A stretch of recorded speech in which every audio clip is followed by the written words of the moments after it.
James, you and I have seen lots of new releases this week, but one of them is 13 Lives, which is having a cinematic run, but is primarily being pushed on Amazon Prime. So if you don't know, 13 Lives is based on the true story of the teenage football team and their coach in Thailand who were trapped and stranded in the Tam Loang cave in very famous story in at the Thailand. time, Yeah, I mean, it's very recent, and I feel like most people will remember this story. They were a football team, they were playing practice, and they wanted to visit the cave, which is part of this national park nearby. And they did that, and they entered, and then flash flooding caused by monsoon rainfall that was early. It wasn't monsoon season yet. Drenched this cave and flooded it within a matter of hours, and the team were lost in the narrow passageway of the caves. And as we know from the beginning of the film, no one knows what the status of the team was, right? Yeah, for many days, wasn't it? Almost 10 days. So this is that story, and it's about the hunt to find them and the hunt to rescue them. Now, obviously, this being such a famous story, I think the film kind of operates on the basis that you do know what happens. Yes. But what is, as we'll discuss, is interesting is about how the film functions, almost regardless of the fact that you might know what happens. So it features Colin Farrell, Viggo Mortensen, and Joel Edgerton, primarily, as well as a whole list of Thai cast members. And it is a 2.5-hour film about the rescue from Tam Loang Cave in 2018. Ron Howard's directing it. Interesting. He's done a safe pair of hands. Ron Howard's directing it. James, you've seen it. I've seen it. What do you think? I feel like this film worked for me in the sense that it explained a very technical process that otherwise I wouldn't be able to engage with, but managed to keep me on the edge of my seat throughout that whole journey. In a similar way that Top Gun Maverick was able to let me know the stakes immediately of what was going on. I did know the ending of this, but despite that, I was pretty gripped the whole time. I remember we sort of talking about films we were going to watch, and the reason I thought I fancied it is because of the cast. Viggo Mortensen. Yeah, great in everything. Yeah. Colin Farrell. Great in everything. Great in everything. Joel Edgerton is like the go-to best supporting actor for loads of things. Yes. Do you know what I mean? He's like, you're solid. Yeah. And good in everything, I'd say. And he could be a great leading man, but I feel like he always is there, like just carrying the supporting side of it. And I just felt like it was really good. I think what works really well from this film is I really believed Viggo Mortensen and Colin Farrell were these like haggard, hardy, deep sea cave divers, and I really believed that they were an expertise in their field. Yeah. Like I think the first shot you see of Viggo Mortensen is him in his house hunched over a load of diving equipment, and I can just like imagine that that's what he does. Ron Howard I think does a good job with this. I think he's done a lot of very different films, all with very different technical requirements, and I think about what it would be like to try and capture this film, which is a lot of your action taking place in a dark tunnel underwater with your actor's face obscured by a mask, and you've got to communicate the sense of threat whilst also like showing what's going on and why that's risky. And I thought that worked. I think it is a bit long, 2.5 hours for something that going back and forth is a little bit repetitive. Right. And I think there were some elements of it where I was like, I get what's going to happen and I see what has to happen, but we're going to take a very long time to tell that story. There is something, and Ron Howard spoke about this, about the pulling together of and the goodwill of people, both locally, nationally, and internationally, to save these boys and their coach. And people who had to sacrifice their farmland as they had to literally build dams and redirect the water away from the cave, which meant they just wouldn't have a crop that year because they were just throwing water at their thing. And this film, basically, the entire time, everything is wet, rainy, drippy, soggy. If you're not in the water, you are just covered in water, and you really get, this is what it's like to be in a monsoon in Southeast Asia. Like nothing is operable, everything is compromised. I think maybe I should just come in and So the film really explains the process by which these boys were rescued, and I don't think that's a spoiler to say that I think really if you don't know that story, then you're not going to be interested in seeing this film. And we've not ruined it for you both. No, not at all. And initially they have some Navy SEALs that go in and try to dive, but as someone points out later, these guys are used to diving in deep sea diving. It's cave diving is something completely different. It's almost like doing rock climbing underwater. And there is a council called the British Cave Divers Council, which is an international, British-led organisation where British divers, who not their full-time job, their volunteers are often brought in to help solve these situations. So specialists. Viggo Mortensen's character is a retired fireman, and Colin Farrell's character is an IT consultant. And based on a real guy, he was just an IT consultant who did this. They're flown out by the Thai government to figure out a way of getting the boys, and they are actually the people who first discover the boys and have that famous GoPro footage. And like you said above, meanwhile, while the scuba divers are trying to get people out and work out how to do that, up above there's a water engineer trying to stop the flow of and stop the caves getting flooded because it keeps raining and the flood keeps happening. Literally have to there's these sinkholes where water is sinking into the cave, and they have to just redirect this water, which is crazy. And I think towards the end it said that when they actually got them out, it was only 2 days later that the area where they were sitting, the entire place was underwater, and it would have just been over. And before I give you sort of my thoughts, did you know the exact ins and outs of how they got them out? No. Because that's where I think it works. And I didn't know how long it took to get from the entrance to there. So they kept having this vector diagram, which was like a 2D tunnel showing you whereabouts they were at all times in the process. And they would tell you 6.5 hours to go in. Yeah. Think about 6.5 hours of diving. It's basically a work day. It's insane. And then you have to go back. So that's 12 hours. Yeah. And you go into detail about how they got them out. So I think, just to pick up on what you said, I think I liked 13 Lives. Yeah. I think what works is that the film manages to both be very respectful to the true story and the people involved and the people affected, whilst also getting cinematic thrills and functioning as an effective thriller. Entertaining film.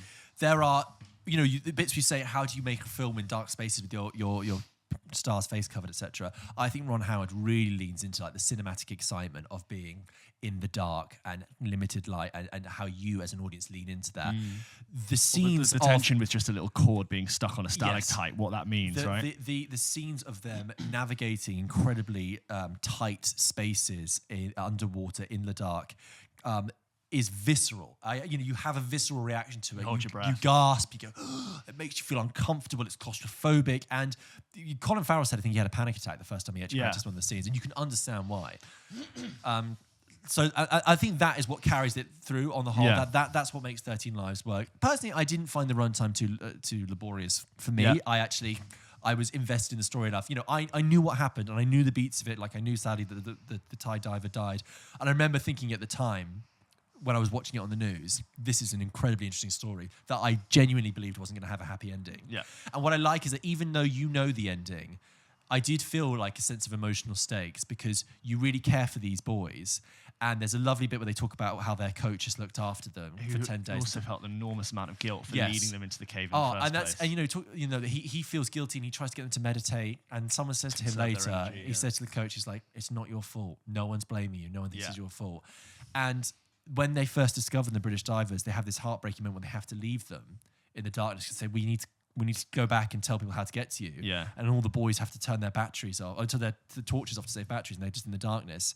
And they get out, and Colin Farrell's kind of optimistic but a little bit clueless. And so, we're going to come back tomorrow. And Viggo Mortensen just says, those boys are going to die in that cave. It's like, don't say that. You're never going to get them out. And you really do understand that they almost couldn't. And the solution that they come up with, which involves just to context, like they couldn't just like put diving equipment on them and send them through. Yes. Like, you would have to be an expert diver for 6 hours underwater in the dark to get through. So it would have been impossible to just get them out. And as we were saying, even experienced divers were having trouble, and there was loss of life. And they really established the stakes early on, where the cave floods quite quickly, and they have to rescue someone who's like setting up a generator. One of the Thai SEALs, and he panics and hits his head, and you get a real sense that this is very dangerous. The way that they do get them out, which I won't say in case you don't know, because that was quite an interesting reveal for me to find out, is via Joel Edgerton's character. It's quite a harebrained scheme, and I was genuinely like, that is crazy. Unbelievable. That is crazy that is how they did it. But you have this film that, what I like is that the film, like the mission itself, is just all about getting the boys out of the cave. Yeah. So it is quite efficient at just getting on with it. There's not really any lost moments because there is no time to waste. The film is, there's a documentary about the rescue called The Rescue, which is made by the guys who did Free Solo, which I want to see. It's on Disney Plus, right? Great, yeah. And that obviously will take more time to go through it. And naturally, within even at 2.5 hours, there's details that I thought I would like to know a bit more about that. But even in that amount of time, they really kind of pull you in. I think that I don't really have many drawbacks. I think that there's this as a British person as well. There's a bit of dialogue between Viggo Mortensen and Colin Farrell, neither of whom Lots of are accents around British. there. And about custard creams and Yeah. biscuits. There's a little bit it's like they were like, can you insert some British dialogue here, please? Yeah. And they're like, yeah, okay, I'll put some stuff in it about There biscuits. are some accents there. You've got Colin Farrell doing a very sort of Hi southern, longish. Right, I mean, like what? The tourist cave? And then Vigo's trying to Coventry Vigo's a little bit, but he's little kind bit. of, yeah. It's a little bit. It's 120%. It needs to be back to Yeah. 100. It's a little bit too far. But I think it's a But shame in a way. performance-wise, I think they were bang on. Yeah, It's really realistic and naturalistic acting, which I Totally. think they do really well. And Joel Edgerton also. Yeah, I think it's a shame in a way that the film has not had a bigger release on cinema, Yeah. because seeing that in a cinema would be just so like More it feels claustrophobic. very cinematic, that sort of Yeah. visceral reaction. So it's effective and tight whilst being respectful and being thrilling, and also having loads of small moments of human warmth and heartwarmingness that never is saccharine, it never overstated. There's no grandstanding. Doesn't feel indulgent. Yeah, there's no No. bit where they go, "Come on, we can do it. We will have our American Independence flag, Day. yeah. There's We're going to live on. There's no We're bit going to that- succeed. And there is obviously like a slight conflict at the beginning, which is that you have this is a Thai operation, but they're having to bring in these Westerners to come in, Yeah. and I think that the way they kind of addressed that quickly, but understood that it was like. The mission again. The mission belongs to everything. They're not trying to tell them what to do. It's just that they know cave diving. Yeah. There's also this whole sense that the Thai governor of that region was literally like the week of his retirement. Yes. And he was, being. It was very clear that they, especially in the beginning, that they probably weren't going to be able to get them out or even alive. Yeah. And there was this whole idea that someone would be the fall guy for this, and he was under a lot of political pressure to make the right decision and make Yes. the right call. And obviously, like, they had the loss of the Thai diver, and whether or not they wanted to put the English people at risk versus the Thai people, and all of that he was kind of balancing, and that kind of added another layer of like, are we making the right decision for our careers or for what's Yes. best for the boys and all of that. I think what is quite incredible is that, and why people should watch this film, is that because we know the ending, we think, oh, they just got them out. They rescued them. It was fine. But what really came across watching the film is that basically was not going to happen. Yeah. They really did not expect to, even with the plan that they went with, they expected To lose lose people, and more than half. Like, it was so risky. When they go to take the first person out, I was like, oh my God, Yeah. I cannot believe they are doing this. And then they have to get the mask for the small kid. I mean, I know, it's it's an incredible Flown in story from told Bangkok. very even-handedly, told very well, and very effectively. So 13 Lives is on Amazon Prime. It hasn't got a big cinema release, but do check it out. Yeah, I think definitely it's do. really something to watch. I'd love to see a behind the scenes of, like, from a technical perspective, how I'm sure they did loads of tank work, but how you film and like effectively storyboard that process and make it make sense. And Yeah. I think just that graphic really helps Yeah. you know, oh my God, they've been diving for 3 hours and they're not halfway. And brilliant imagery of like the Thai landscape. Oh and yeah, like monsoon. This is a proper big budget misty, committed yeah. film. Just think about swimming for 6 hours. I know. And then coming up, seeing what you see, and then having to go back for 6 hours. Yeah. And then carrying like 2 tanks of oxygen. It completely blows your mind. it is an incredible story. Yeah. So go check it out and let us know what you think. If you want to let us know what you think, you can write into hello@pulpkitchenpodcast.com. We'd love to hear your thoughts on 13 Lives.